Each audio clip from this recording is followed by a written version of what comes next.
12月24日，約翰福音1章1至14節。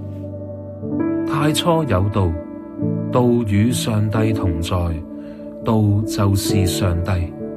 這道太初與上帝同在，萬物都是藉着他造的，沒有一樣不是藉着他造的。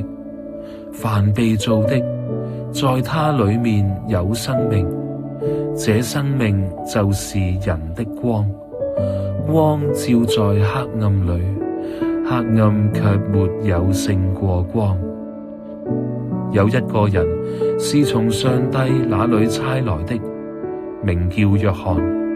這人來是為了作見證，是為那光作見證，要使眾人藉着他而信。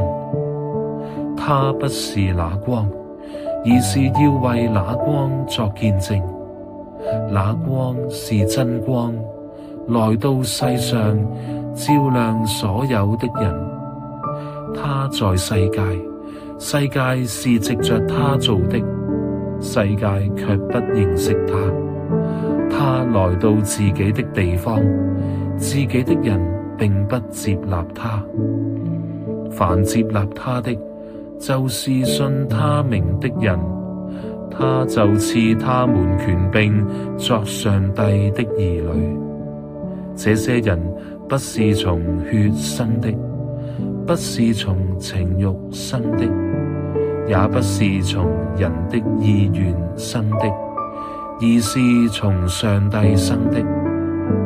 道成了肉身，住在我們中間，充充滿滿地有恩典有真理。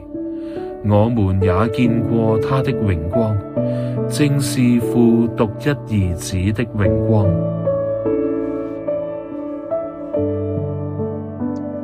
默想主題：我們為什麼不來就光？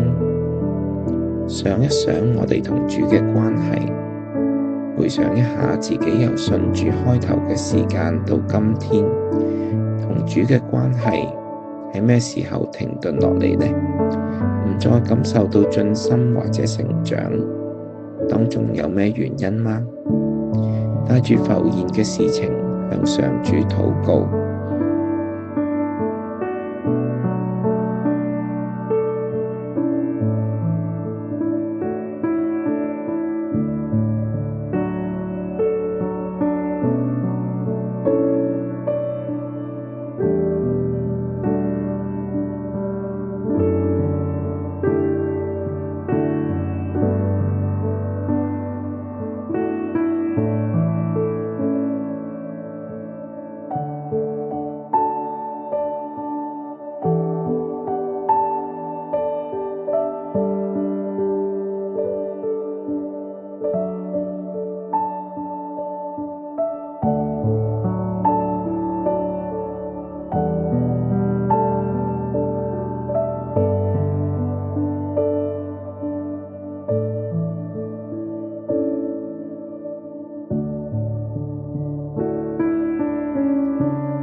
今日默想結束嘅時候，讓我哋再一次安頓自己，就剛才默想中所思所想與主所談及嘅一切。